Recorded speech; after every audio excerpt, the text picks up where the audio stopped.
Terjadi pergeseran peradaban ini dari perilaku kita yang tadinya itu dikenal dengan saling sayang menyayangi, ketidakpercayaan, kemampuan sumber daya yang kita miliki sendiri.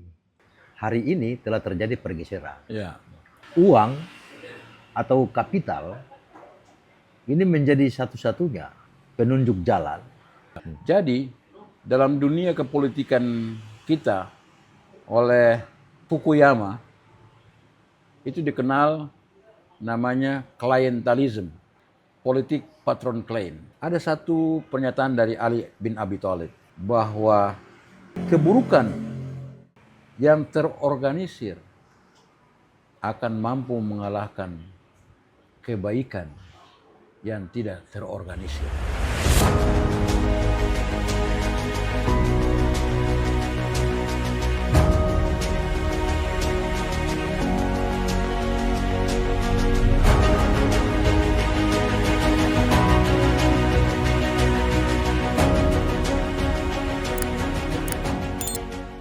Assalamualaikum warahmatullahi wabarakatuh.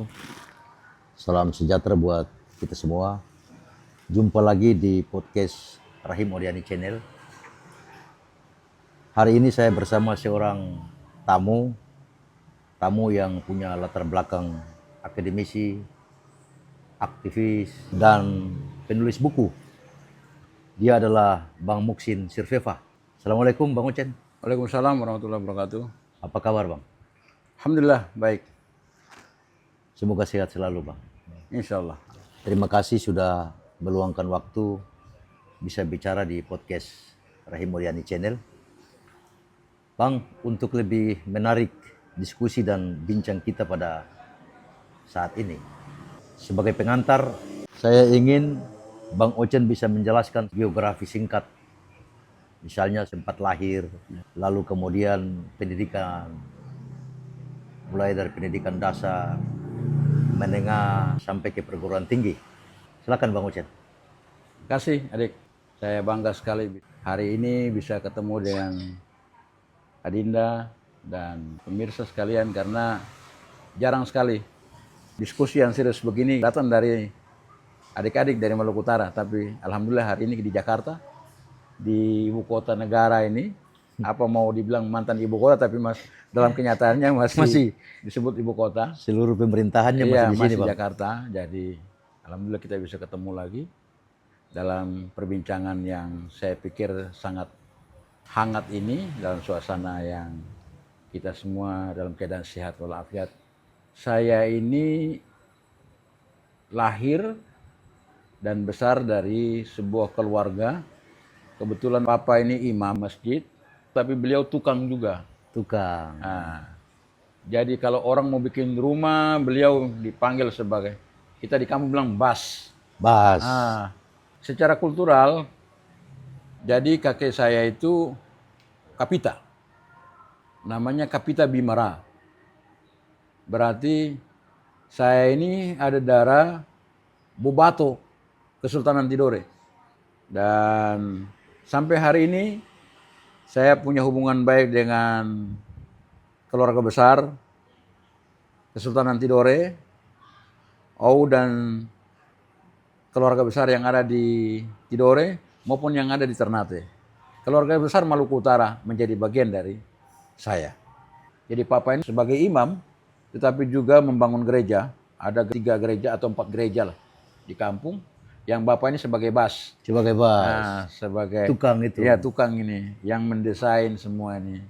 Jadi bisa adik cek di Google atau di mana ada imam masjid yang membangun gereja. Membangun gereja. Ya. Dalam keluarga itu, Ya. Itu beragam agama ya, baik itu. Muslim maupun Nasrani. Ya, Katolik. Sama Katolik juga. Protestan, ya.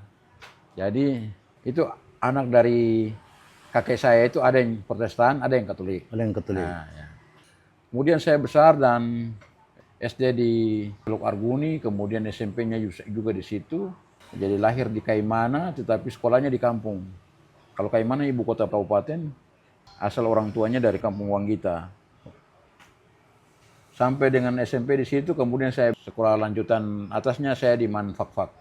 Tamat 85, nganggur setahun, kemudian entah apa, selama 1 tahun itu saya ikut perintis keliling-keliling, tukang jual-jual barang itu saya ikut jual barang. Kapal perintis itu. Kapal perintis itu. Dari satu kota ke kota yang lain, sampai satu ketika saya di Sorong. Waktu di Sorong itu saya jalan ke sekolah PGA, saya lihat ada pendaftaran penerimaan mahasiswa baru, IAIN, Ternate. Jadi kita tidak lewat seperti online. Online. Dulu belum ada ya? Belum ada. Perjalanan ke Ternate kan waktu dengan KM Ciremai 1 malam.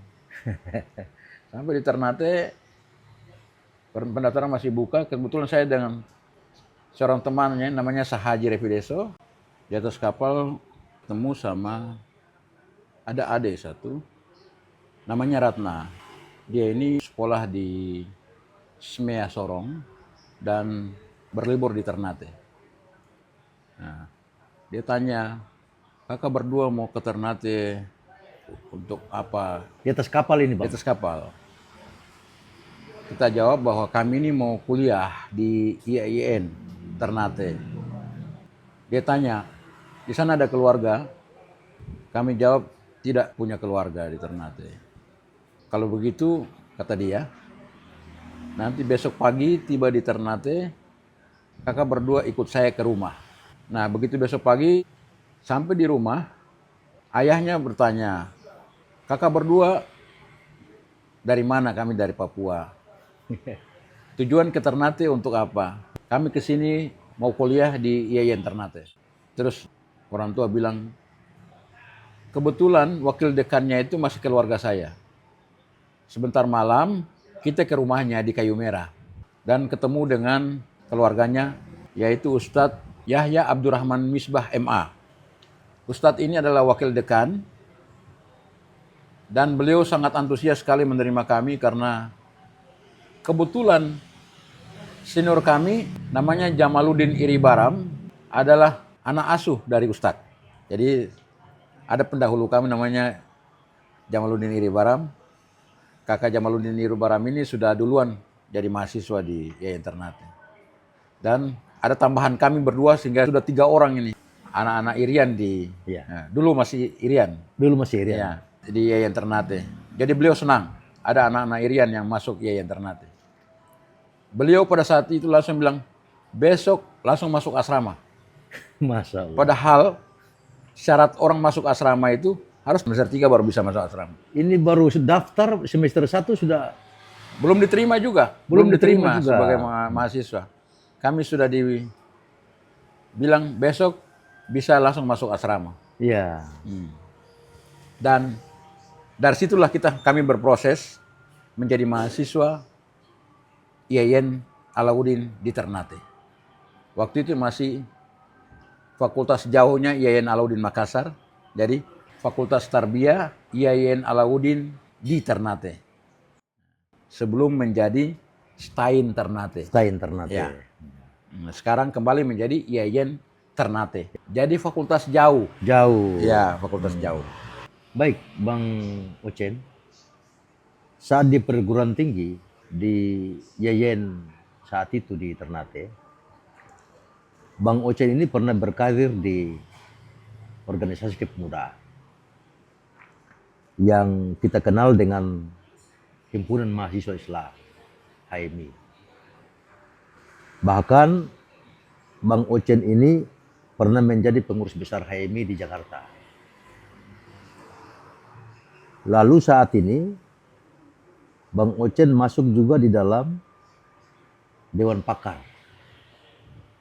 Majelis Nasional Kahmi yang ada di sini. Mungkin Bang Ocen bisa menceritakan sedikit tentang karir Bang Ocen di HMI itu. Ya.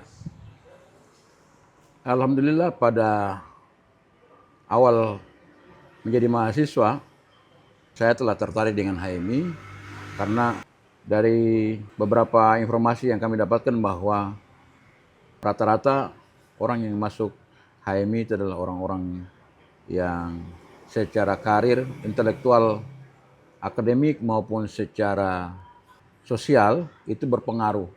Dari sanalah kami tergerak untuk masuk ke HMI, dan ketika masuk HMI kami baru tahu bahwa ternyata organisasi ini berdiri beriringan dengan awal-awal pembentukan Republik ini.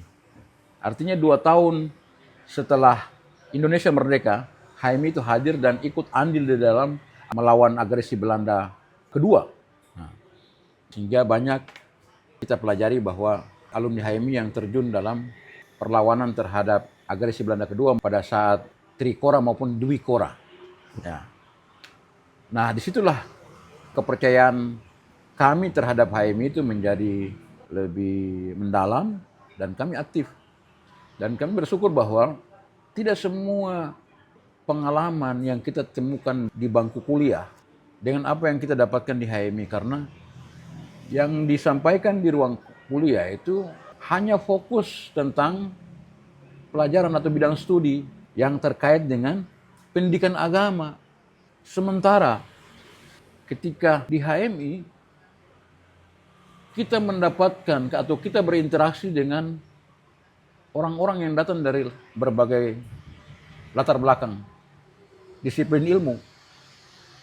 Di sana kita ketemu dengan orang-orang yang punya latar belakang pendidikan politik, Ya, pendidikan ekonomi, ya, hukum, ya. dan lain-lain.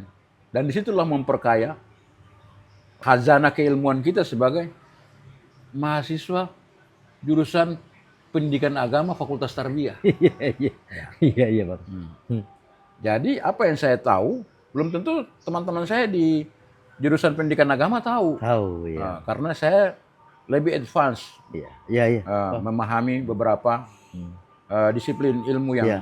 di luar pendidikan agama. Nah, Kemudian pada saat awal 80-an itu ada booming intelektualisme Islam di Indonesia. Muncul berbagai macam referensi yang diterbitkan oleh penerbit Mizan, menampilkan para tokoh-tokoh pemikir Islam seperti Ali Syariati, ya, Murtada Mutahari, ya. Ziauddin Sardar, Maulana Tabatabai, Muhammad Bakir Sadar. Di Indonesia, kalangan intelektual Islam muncul Nurholis Majid, senior kita Ya. di HMI, yang dikenal dengan sebutan Cak Nur, dan menjadi idola kita semua di HMI. Benar, benar, Bang. Nah, dia juga sebagai guru bangsa, bersama-sama dengan Kiai Haji Abdurrahman Wahid, Gus Dur, Ya. dan banyak tokoh-tokoh HMI yang kita kenal punya reputasi nasional. Nah, dari situ kita berkembang secara akademik, secara intelektual, dengan diskusi-diskusi yang kita lakukan baik di komisariat maupun kebetulan saya pernah pengurus komisariat, dan di komisariat itu kami mendirikan Ulil Albab Study Club USC, dan diskusinya begitu karena memang di Ternate, di Maluku Utara pada saat itu secara intelektualitas saya harus kita akui bahwa ada kevakuman intelektual. Sehingga dengan kelompok diskusi Ulil Albab ini kami mulai dikenal teman-teman di Unhair, Universitas Khairun. Dan ketika kami masuk di pengurus cabang, kami telah mewarnai dinamika intelektualitas di HMI cabang Ternate, dan itu alhamdulillah menjadi cikal bakal HMI cabang Ternate sebagai salah satu cabang yang kritis dan dikenal baik di level cabang, Batko maupun PBHMI secara nasional. Nah, terkait dengan ini saya ingin menyampaikan ke adik-adik cabang Ternate bahwa reputasi intelektualitas HMI cabang Ternate harus dipertahankan. Ya, karena sampai saat ini di Jakarta orang masih tahu saya sebagai alumni HMI cabang Ternate. Nah, Iya, Bang. Jadi secara umum, Bang, ya, terutama generasi kita di bawah saya, itu banyak mengetahui bahwa Bang Ocen itu Ternate, bukan dari Papua. Tetapi sesungguhnya setelah podcast ini, saya ingin menginformasikan kepada adik-adik kita bahwa seorang tokoh yang bernama Muksin Serveva, atau biasa kami di junior ini memanggil atau menyebut beliau dengan Bang Ocen ini, luar biasa liku-liku kehidupannya itu. Untuk mengenyam pendidikan saja beliau harus berhijrah dari Papua, kemudian naik kapal juga tadi yang disebut. Sampai di Ternate, organisasi kepemudaan yang beliau pilih adalah Himpunan Mahasiswa Islam, HMI. Ya. Ini luar biasa, Bang. Ya. Jadi sepanjang karir saya di HMI cabang Ternate, hampir setiap hari saya di cabang dan hampir setiap hari kami berdiskusi. Bisa adik Im tanya ke teman-teman di Ternate bagaimana dinamika intelektualitas ketika Bang Ochen ada di Ternate, dan kita belajar terus membuat tulisan makalah untuk diskusi di sekretariat, dan itu diikuti oleh adik-adik sampai sekarang.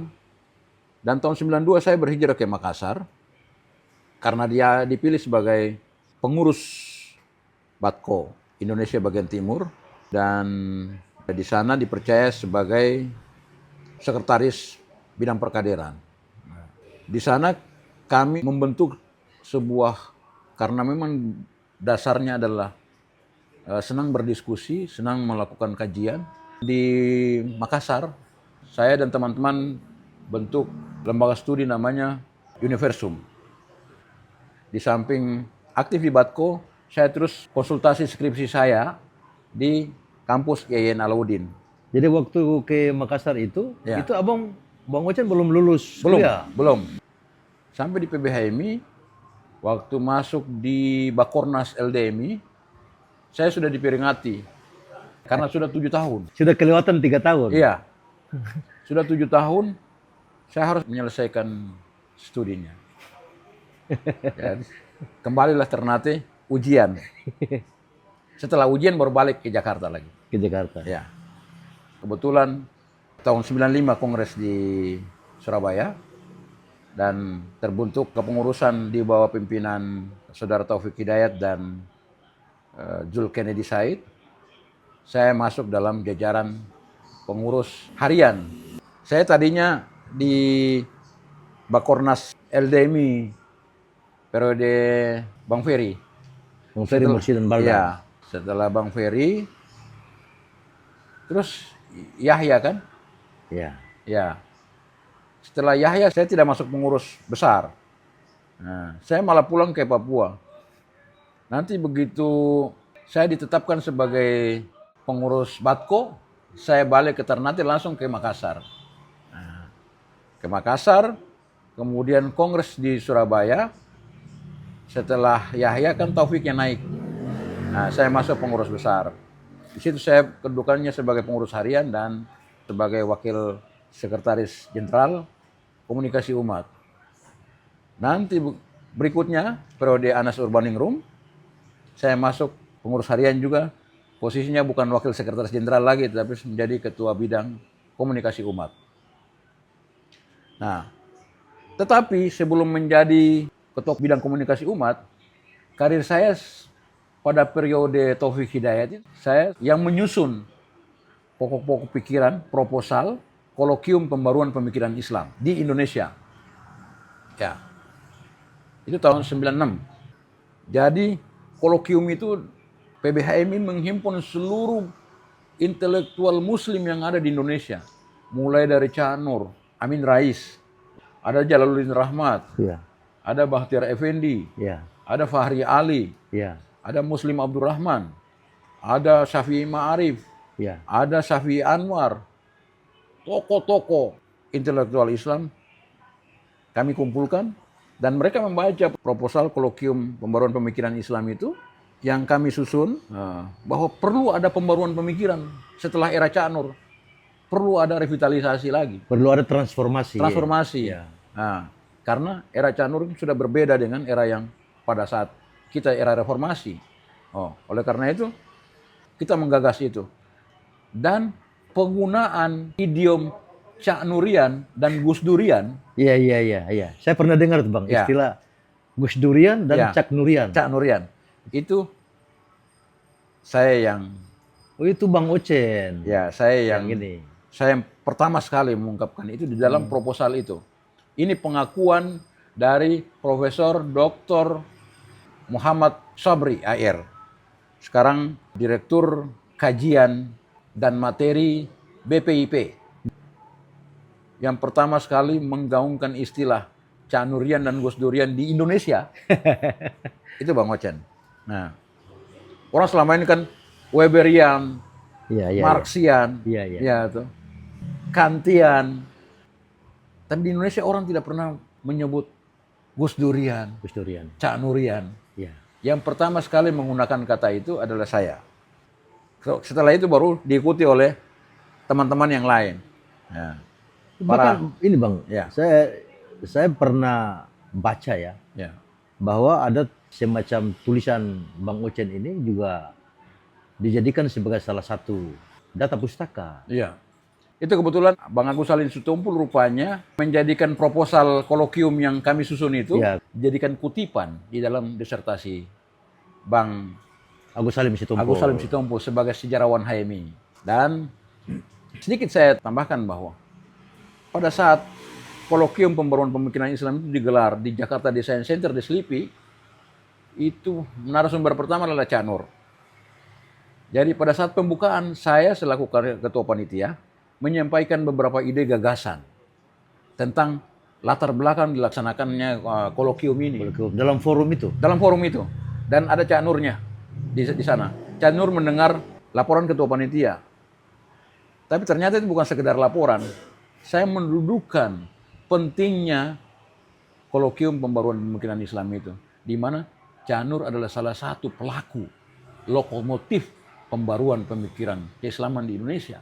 Dan beliau ketika selesai pembukaan, beliau menjadi penceramah pertama. Iya. Dia menceritakan tentang kedatangan futurolog Alvin Toffler dan Heidi Toffler, istrinya, di rumahnya di Tanah Kusir beberapa tahun yang lalu, tahun 88. Mereka hadir dan mereka menceritakan tentang perkembangan peradaban umat manusia yang seperti yang tercantum di dalam buku The Third Wave, gelombang ketiga. Nah, mereka menguraikan tentang peradaban agraris, industri, dan informasi. Itu perkembangan umat manusia. Tapi kata Cak Nur, di Indonesia tidak ada pentahapan itu. Pentahapan itu yang diklasifikasi oleh Alvin Toffler dan istrinya itu tidak ada di Indonesia. Di Indonesia ini peradabannya berjalan eklektis, campuran. Nah, jadi ada zaman agrarisnya, Ya. di situ juga ada zaman teknologi, juga di situ ada zaman industri, di situ ada zaman informasi. Misalnya di Papua, ada masyarakat yang masih pakai koteka, Ya. tapi dia sudah bisa pegang handphone bicara dengan anaknya di Amerika.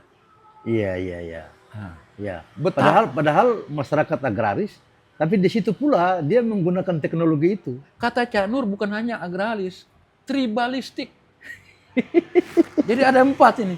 Tribalistik dulu, baru agraris, Agraris, industri, industri, baru informasi. informasi. Nah, tetapi yang tribalistik itu sudah bisa pegang handphone. Pegang handphone. Bicara Dia dengan lompat ke informasi tadi. langsung. Bahkan industri langsung dia lompat. Iya, Nah. iya. Jadi apa yang diklasifikasi oleh Alvin Toffler di dalam The Third Wave itu tidak dapat natnya di Indonesia. Iya, iya, iya. Nah, tidak dapat chemistry, tidak dapat persamaannya di Indonesia. Di Indonesia ini sangat eklektis. Kata Cak Nur. Dan Anda bisa lihat sendiri kan, Saudara Ocen tadi sebagai ketua panitia menyampaikan dasar pikirannya sangat cerdas. Nah, itu menurut Itu kata Cak Nur. ya, kata Cak Nur.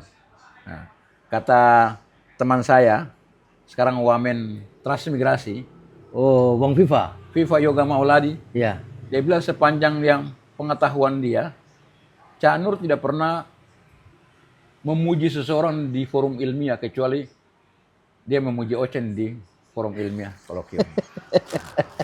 Luar biasa. Ya. Bang Ocen, kita lanjut sedikit lagi. Bang Ocen ini diproduk dari Maluku Utara. Wabil khusus, Bang Ocen ini adalah hasil dari suatu organisasi yang disebut dengan HMI Cabang Ternate. Dan hari ini menjadi seorang intelektual yang menurut saya patut saya hormat. Tadi abang bicara tentang peradaban. Karena itu saya ingin abang memberikan pikiran dalam melihat Maluku Utara dalam perspektif pembangunan peradaban. Wah, berat. Ini bang. Ini nih pertanyaan berat. Ya, kan abang bisa paham dan tahu bahwa Maluku Utara itu memiliki satu sejarah dan peradaban yang kaya dan beragam. Siap. Wah, Menurut Bang Ocen, ya. dari perspektif pembangunan peradaban ini seperti apa? Oke. Silakan bang. Ya, tadinya waktu saya kuliah di Ternate, Ya, itu Maluku Utara masih kabupaten. betul.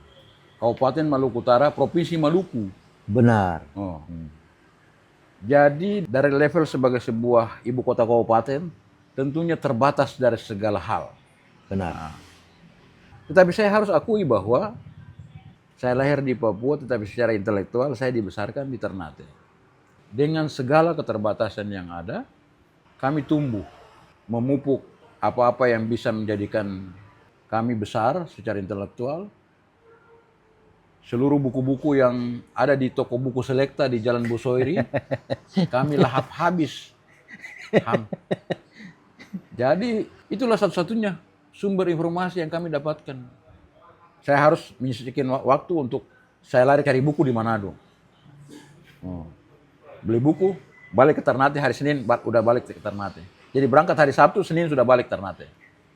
Untuk cari buku saja? Untuk cari buku. Di sana kita ketemu dengan teman-teman cabang Manado, ya kita bisa saling berdiskusi dan mereka juga tahu saya. Kiprah saya di Ternate mereka udah tahu, jadi kadang menjadi narasumber juga. Nah, sehingga Ternate bagi saya itu adalah kampung kedua, the second home, rumah saya yang kedua. Kalau saya sampai di Ternate itu, hampir semua orang satu kampung itu tahu saya. Saya tidak bisa bersembunyi. Begitu turun di bandara, pasti ada orang yang kenal. Seperti pulang kampung ya bang? Ya. Dan mungkin orang lain pulang kampung itu nyenyak. Bang Ocen tidak? Saya pulang kampung ke Ternate itu, saya nggak nyenyak. Itu pasti sudah. Karena sudah dikerumuni pasti. oleh Dikerumuni. para senior dan Ya, junior ya, ya, yang di HMI itu. Jadi itulah bagian dari adat dan budaya kita. Ya.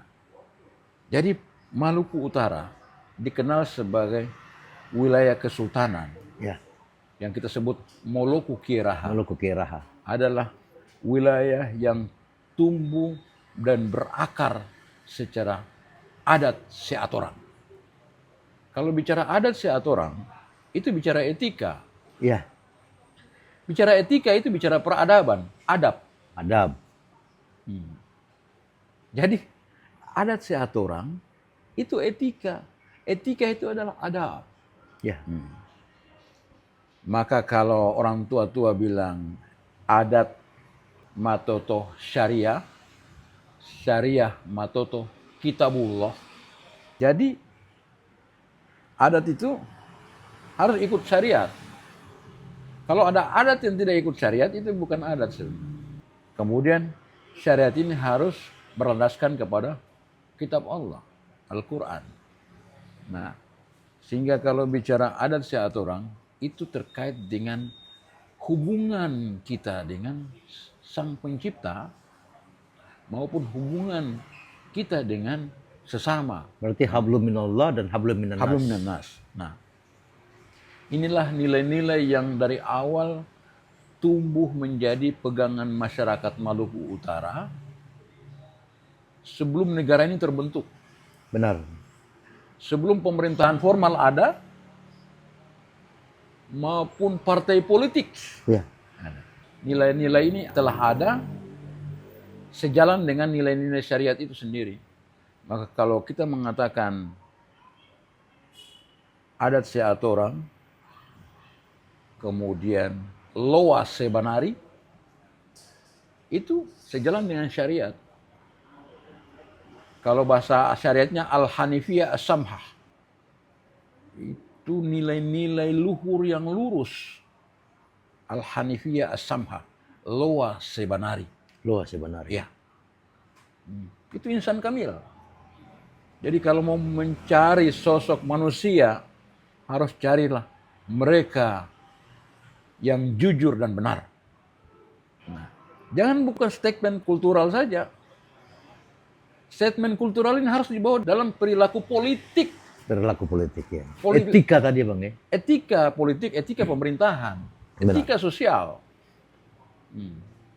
Datanglah era pemerintahan, era negara ini, membentuk masyarakat Maluku Utara dalam kumpulan pemerintahan, desa, kecamatan, Ya.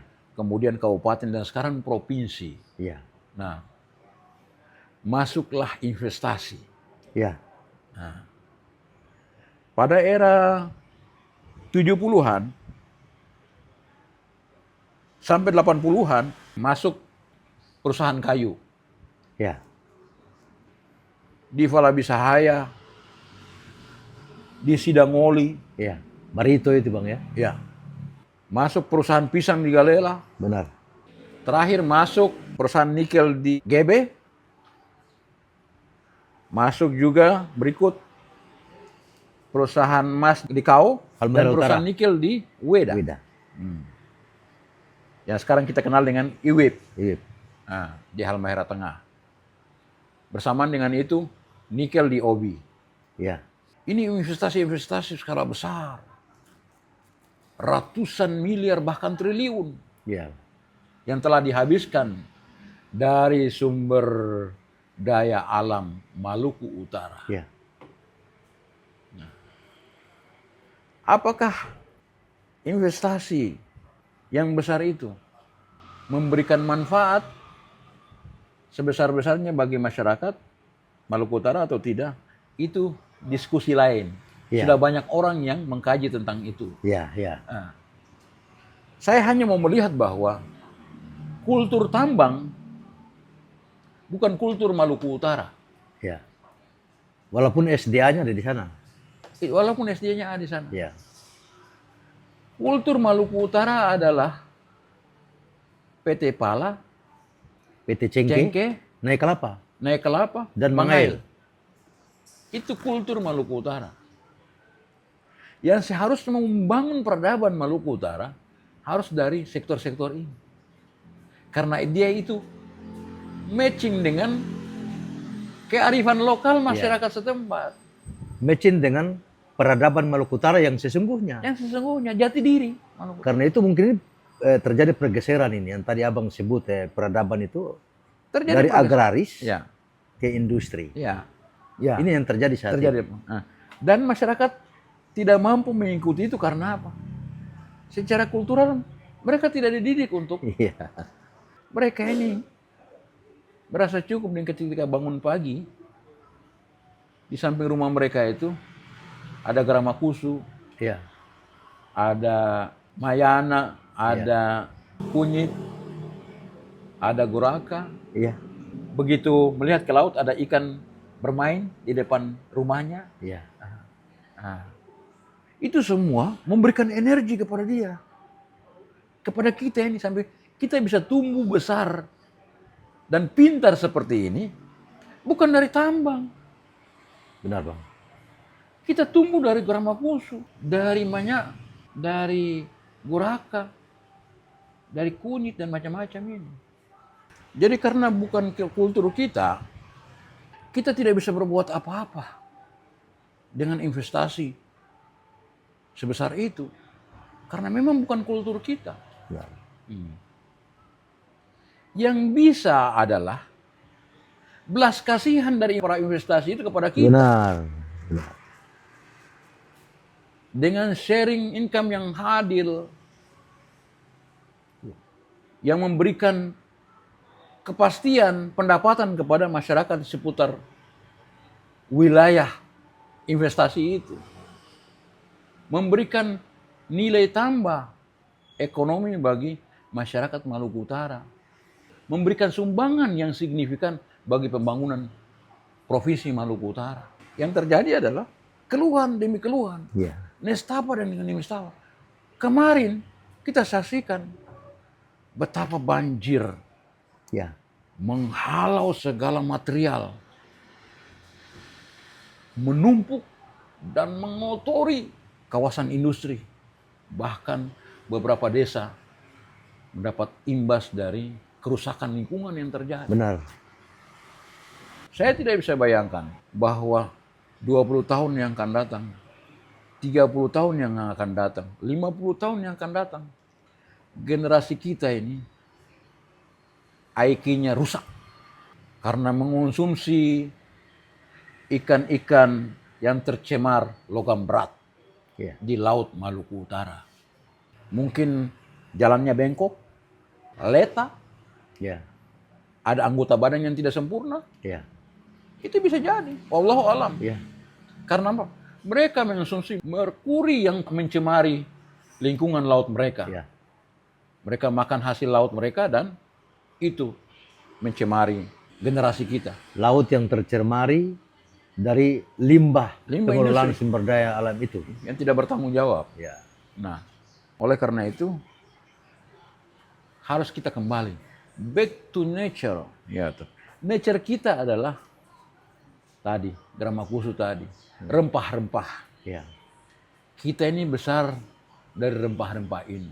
ya, Negeri kita ini dikenal dunia bukan karena hasil tambang ini. ya, Kejayaan kita adalah kejayaan rempah-rempah. Pala, cengkeh, kopra, hasil laut. ya. Perdagangan dunia pada saat itu ya, ada Portugis. Kita ya, kita telah mengalami globalisasi di abad 16, 17 sampai 19. Itu bukan karena tambang, bukan. ya, Karena hasil-hasil rempah-rempah kita. rempah-rempah kita. Nah, sekarang rempah-rempah itu kita lewati, kita tidak memeliharanya, dan semua berkerumun di sektor tambang sementara. Kita tidak punya keahlian, kita tidak punya kearifan tentang Ya, ya, ya. tambang. Nah, disinilah terjadi disharmoni antara kearifan lokal kita dengan investasi. Ya, Investasi yang bertentangan dengan kearifan lokal kita. Terjadi apa? Distabilitas, kita dipaksa untuk masuk ke zona yang asing bagi kita. betul. Nah, kita tidak punya akar kultural di sana. Ya, ya. Kita tidak punya basic kultural di sana. Apakah itu terjadi pergeseran identitas kultur dan peradaban kita? Bisa. Karena apa? Investasi besar seperti itu bisa berentetan dengan datangnya pengaruh-pengaruh luar. Ya tuh. Kapitalisme uang ini masuk ya. Diikuti juga dengan efek dari masuknya unsur-unsur asing. Prostitusi bisa masuk di situ. Ya, benar. Nah, Benar. perjudian bisa masuk di Ya, situ. ya. Persaingan yang tidak Penyakit-penyakit sehat. sosial itu, Bang. Penyakit-penyakit. Nah, itu membuat ketidakseimbangan ekologi, Ya, ya. ketidakseimbangan kultural. Ya. Sehingga untuk membangun kembali itu, kita harus menyadari jati diri kita ini siapa Ya. sebenarnya. Nah, jati diri orang Maluku Utara adalah menjunjung tinggi etika, adat seatorang loas sebanari. Masyarakat Maluku Utara. Yang ini harus diletakkan, mau investasi ke, mau politik ke, semua harus diletakkan pada nilai-nilai loas sebanari, adat seatorang.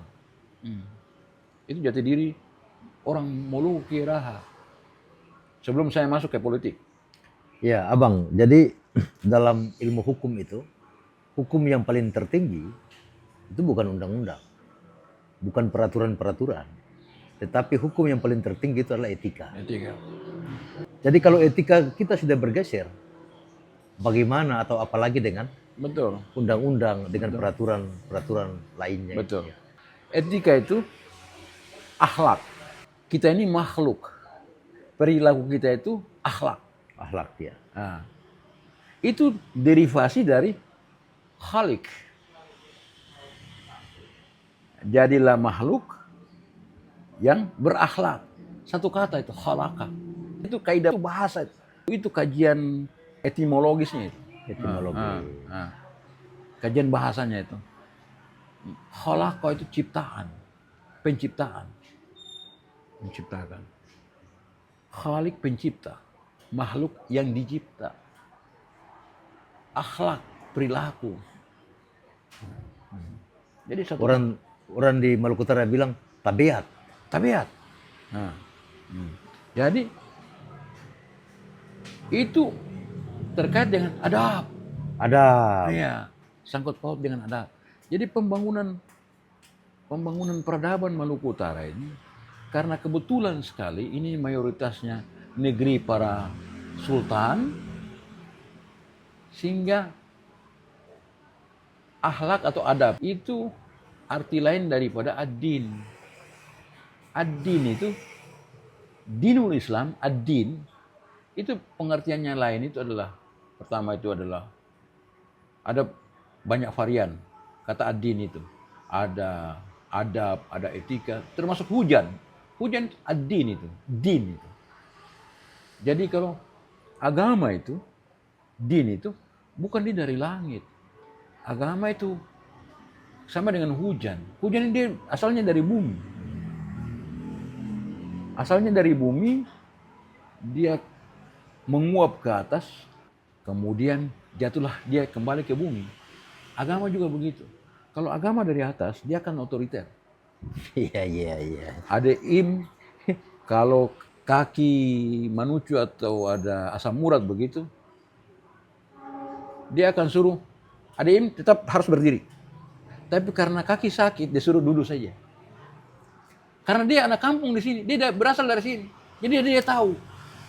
Agama ini kalau dia dari atas, dia tidak akan mau tahu, dia akan otoriter. Tapi karena dia asal dari anak kampung di sini, ibarat dia berasal dari kampung, dia tahu keadaan kita. Sudah, ada tidak usah berdiri. Terpoha berdiri, duduk. Terpoha duduk, berbaring. Tara dapat air, tayamum. Kalau dia dari atas, dia akan pokoknya cari air sampai dapat. Kalau berbaring pun tidak bisa, disuruh lagi kedip mata. Kalau sampai tidak bisa berarti kita mati. Innalillahi, Bang. Iya. Nah, itulah ad-din tadi, hujan. Dia bukan dari atas, bukan. Asalnya dari sini, dia tahu keadaan kita, sangat manusiawi, sangat kampung. Dia anak kampung. Iya. Jadi agama ini bukan, agama itu orang ini sudah. Iya. Kita ini, diri kita ini diciptakan sebagai makhluk fitrah, makhluk yang bertuhan. Dalam Ar-Rum ayat 30, fa'aqimu wajhaka lid-dini hanifan fitratullah allati fataran nas 'alaiha la tabdila li khalqillah. Dengan fitrah itu ada diciptakan. Fitrah apa coba? Fitrah ad-din tadi. Anak kampung tadi. Nah, itu sehingga kita ini makhluk beradab, makhluk ad-din, makhluk etika. Nah, jadi luas sebenarnya makhluk fitrah. Al-Hanifiyah as-Samhah. Nah, kalau jadi manusia kemudian tidak jujur, tidak benar, itu bukan manusia. Benar. Oke, Bang Ocen, kita masih lanjut sedikit.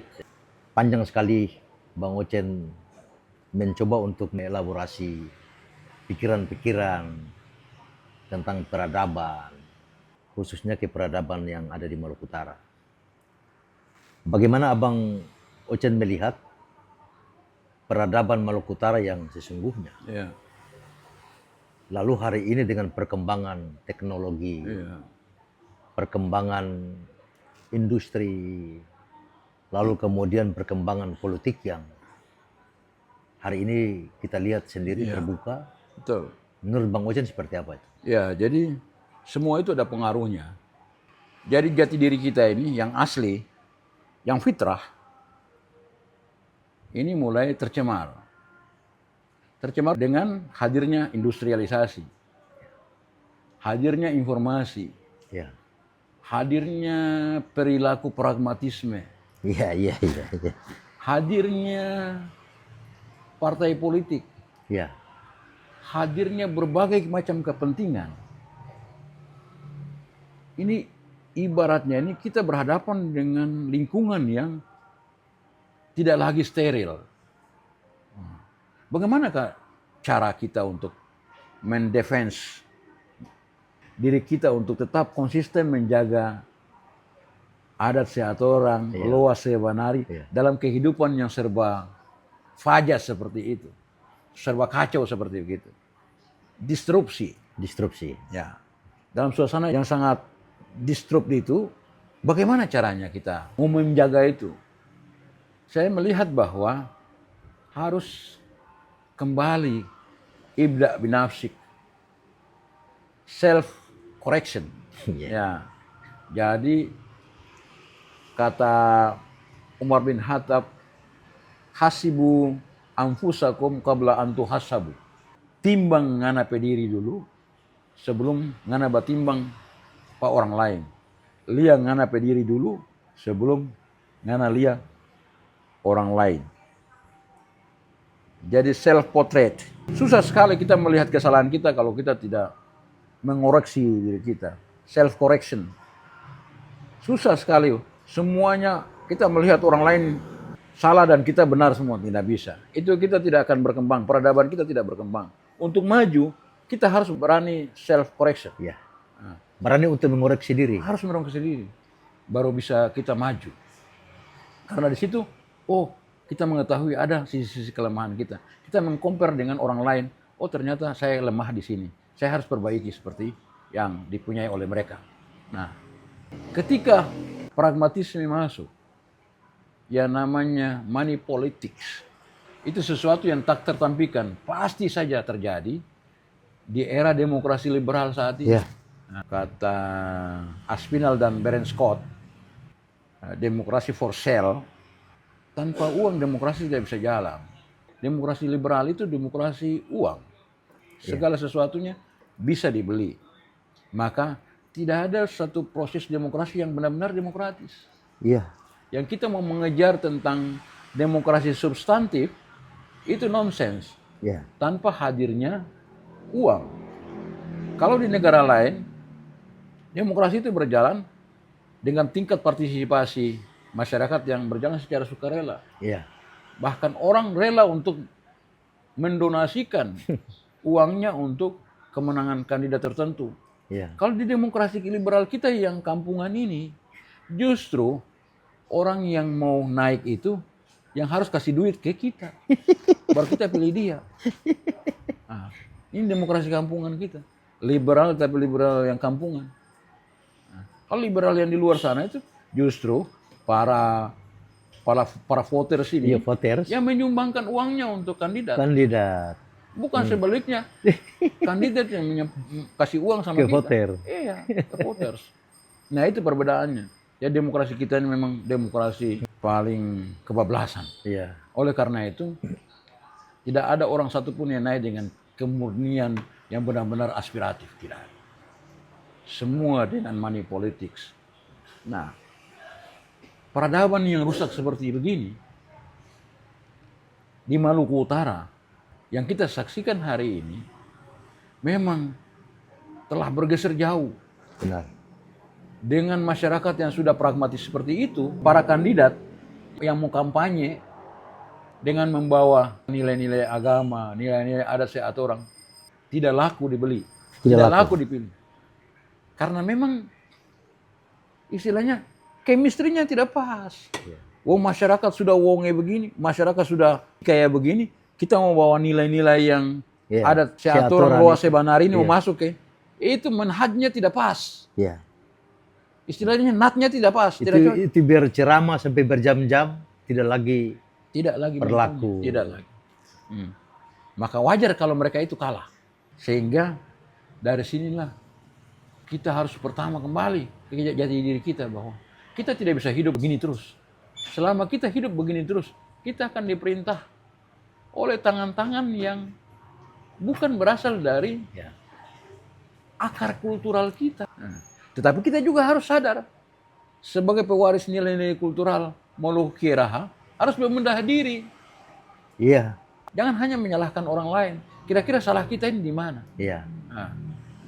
Membina masyarakat ini jalannya panjang sekali. bertahun-tahun, tidak bisa instan.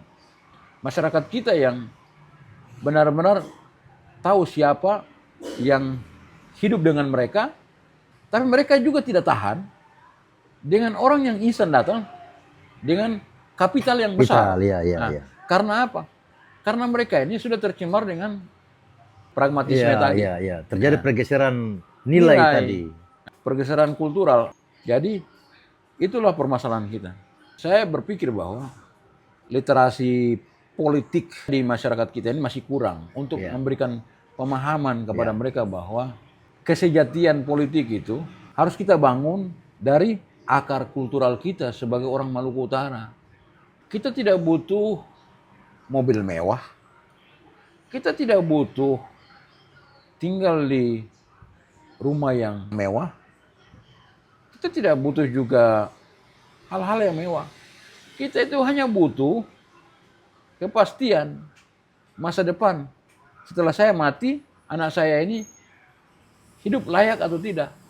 Nah, generasi pelanjut saya ini hidup layak atau tidak. Nah, kita hanya butuh itu. Yang kedua, kita ini butuh pemimpin yang benar-benar mau membangun daerahnya. Bukan pemimpin yang datang hanya sebagai cangkang. Menjual cangkang tetapi isinya seperti HP. Ini cangkangnya ini Samsung. Dia menunjukkan ternyata elemen-elemen di dalam itu tuh cangkokan semua. Cangkok ya. Itu tidak asli semua. KW semua. Nah, maka kita akan lihat di hasilnya nanti. Apakah hasilnya itu sesuai dengan keinginan masyarakat atau sama dengan yang lalu-lalu. Jadi Bang Ocen, terjadi pergeseran peradaban ini dari perilaku kita yang tadinya itu dikenal dengan saling sayang menyayangi, ketidakpercayaan, kemampuan sumber daya yang kita miliki sendiri. Hari ini telah terjadi pergeseran. Di mana perilaku kita itu lebih ke hal-hal yang sifatnya pragmatis. Uang atau kapital ini menjadi satu-satunya penunjuk jalan bagi siapapun dia yang akan menjadi pemimpin. Jadi dalam dunia kepolitikan kita oleh Fukuyama itu dikenal namanya klientelisme, politik patron klien. Jadi posisi bupati, wali kota, gubernur di daerah adalah perpanjangan dari patron yang ada di pusat. Nah, patron yang ada di pusat ini dia tidak independen juga. Dia ini kebijakannya tergantung pada keinginan oligarkis. Ekonomi.